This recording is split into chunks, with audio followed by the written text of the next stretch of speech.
दोस्तों नवरात्रि का प्रारंभ हो चुका है। नवरात्रि के 9 दिन बहुत ख़ास माने जाते हैं और मैंने पहले भी आपको कुछ वीडियोस में बताया है। पहले 3 दिन माँ दुर्गा को समर्पित हैं, अगले 3 दिन माता लक्ष्मी के लिए और आखिरी 3 दिन माता सरस्वती के लिए।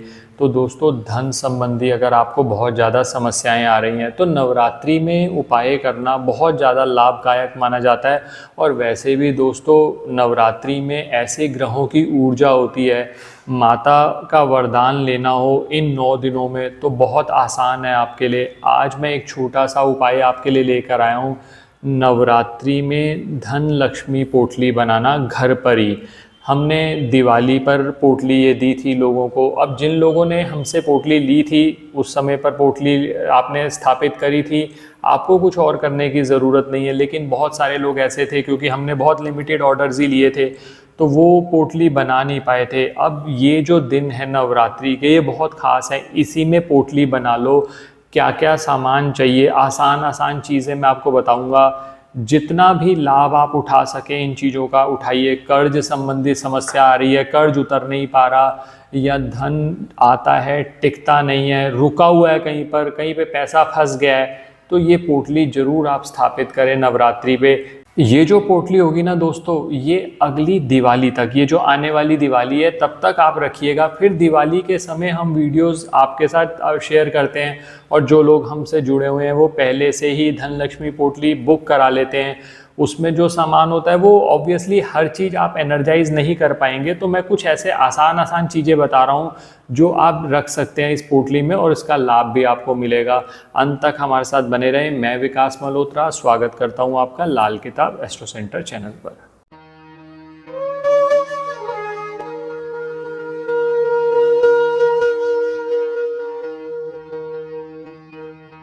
अब दोस्तों आपने ये धन लक्ष्मी पोटली नवरात्रि में किसी भी समय पर बना सकते हो, चाहे आप द्वितीया पे बनाओ, तृतीया पे बनाओ, अष्टमी पे बनाओ, नवमी पे।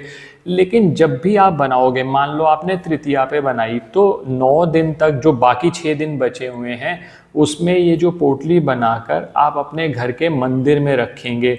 नवमी के बाद क्या करना है मैं अभी आपको वीडियो के एंड में बताऊंगा किस तरह से उपाय किया जाएगा। पहले जो जो चीज़ें चाहिए इस पोटली बनाने के लिए वो ले आओ आप, ताकि आपको सामग्री मिलने में कोई दिक्कत ना हो।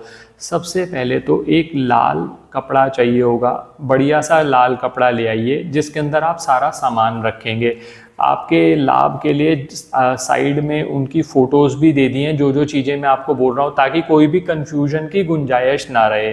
तो सबसे पहले एक लाल चौकोर कपड़ा ले आइए, इसके साथ 9 पीली कौड़ियाँ। ये जो पीली कौड़ियाँ होती है ना, माता लक्ष्मी को बहुत प्रसन्न है। हम धन को आकर्षित करने के लिए ये पोटली बना रहे हैं, तो पीली कौड़ियाँ जो है माता लक्ष्मी का आशीर्वाद माना जाता है। तो 9 पीली कौड़ियाँ ले आइए, और 9 ले आइए गोमती चक्र, जो भगवान विष्णु का स्वरूप माने जाते हैं। गोमती नदी से निकलते हैं ये चक्र, और कहा जाता है कि जहाँ पर गोमती चक्र को आप स्थापित करते हैं ना, वहाँ धन की आवत के साथ साथ आपको सुख समृद्धि भी मिलती है। क्योंकि सिर्फ धन आने की बात नहीं होती, धन कमाने के बाद अगर सुख समृद्धि चले जाए, यानी लक्ष्मी तो आ जाए, नारायण ना रहे, तो कोई फायदा नहीं। तो गोमती चक्र जो है वो नारायण का रूप माने जाते हैं।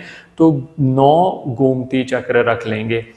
3 आपने रखनी है इलायची। इलायची हरी इलायची, हरी इलायची जो होती है वो बुध से संबंधित है, जो उसके दाने जो होते हैं वो शनि से संबंधित माने जाते हैं। 3 इलायची रख ली, 3 लौंग रख लीजिए। इसके साथ आपको रखने होंगे 3 जायफल, 3 कमलगट्टे के बीज चाहिए होंगे आपको इसके लिए, और इसके साथ आप थोड़े से अक्षत रख लीजिए और साबुत धनिया। अक्षत जो चावल को कहते हैं, बढ़िया क्वालिटी के चावल ले आइए। अब लोग पूछते हैं कितने रखने चाहिए, 1 मुट्ठी चावल रख लीजिए। वो ऐसा भी हो सकता है जब आप ये सारी सामग्री रखें, जो चावल है वो अलग से सफ़ेद कपड़े में रख के इसी पोटली में रख लो, ताकि वो चीज़ मिक्स ना हो इसमें। लेकिन एक चीज़ और करिएगा, जब भी चावल रखें उनको पहले हल्दी से या केसर से पीला कर लीजिएगा। चावल जो होते हैं वो चंद्रमा से संबंधित हैं। हल्दी या केसर से पीला करने का अर्थ ये होता है कि हमने बृहस्पति का भी गुण उसके अंदर ले आए, यानी वो बृहस्पति और चंद्रमा दोनों की एनर्जी होगी। तो चावल आपने किसी सफ़ेद कपड़े में रख लीजिए, और इसके साथ चाहिए होगा थोड़ा सा साबुत धनिया। साबुत धनिया के लिए भी आप चाहो तो एक अलग से छोटा सफ़ेद कपड़ा ले लीजिए, उसके अंदर साबुत धनिया रख लीजिए, क्योंकि जब भी आप सारी सामग्री रखेंगे ना तो वो चीज़ें मिक्स हो जाती हैं। वो साबुत धनिया लिया आपने, ये सारी सामग्री एक पोटली में बना ली। वो पोटली आपने माता लक्ष्मी का ध्यान करते हुए अपने घर के मंदिर में रख दी। अब ये किसी भी दिन कर सकते हो, जैसे नवरात्रि में मान लीजिए आपने शुरू में ही कर लिया, तो पूरे जो 7 दिन 6 दिन जो बाकी बचे होंगे उसमें वो रखेंगे। एक मंत्र आपके साथ शेयर कर रहा हूँ, ये मंत्र नियमित तौर पर आप जितने दिन आप ये कर रहे हैं ना, उसमें आप ये मंत्र का जाप करेंगे। ओम श्री महालक्ष्मी नमः, ओम श्री महालक्ष्मी नमः। इस मंत्र का जाप आप करते रहेंगे। नॉर्मल जो पूजा नवरात्रि पे आप करते हैं वो सब कर लीजिए। अष्टमी पे अगर आप कन्या पूजन करते हैं, कन्या पूजन होने नहीं दीजिए अष्टमी को। नवमी पे करते हैं, नवमी पे कर लीजिए।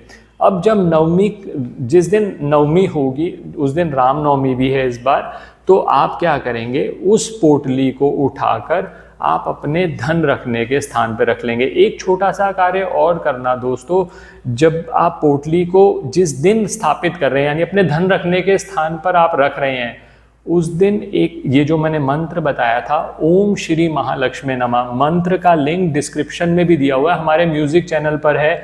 जो लोग हमारे साथ जुड़े हुए हैं उनको मालूम है, माता लक्ष्मी का मंत्र है, मन ही मन प्रार्थना। और दोस्तों जितने दिन, 4 दिन 6 दिन 5 दिन, जब तक ये पोटली आपने मंदिर में रखी हुई है अपने घर के, उसको छेड़ना नहीं है, मगर ये मंत्र का जाप आप करते रहिए, तो ऐसी एनर्जी उसके अंदर आ जाएगी कि जो धन से संबंधित आपको समस्याएं आ रही हैं, धन इकट्ठा करने में दिक्कत आती है, धन आता है चला जाता है, मेडिकल एक्सपेंसेस बहुत ज़्यादा हो रहे हैं दोस्तों, तो ऐसी स्थिति में आपको बहुत लाभ देगी। करके देखिए, लाभ जरूर होगा। और ये आपने कब तक रखनी है, ये जो दिवाली आएगी तब तक रखनी है। दिवाली पर हम पहले वीडियो शेयर कर देते हैं, उसमें पोटली किस तरह से बनानी है, या आप ऑर्डर कर देंगे तो आप वो वाली जो पोटली हमारे से आएगी वो एनर्जाइज्ड होती है, प्राण प्रतिष्ठित होगी, वो आप स्थापित कर सकते हैं। तो फिर इस पोटली को जल प्रवाह कर दिया जाता है, मतलब वो चीज़ें रखी नहीं जाती अपने पास।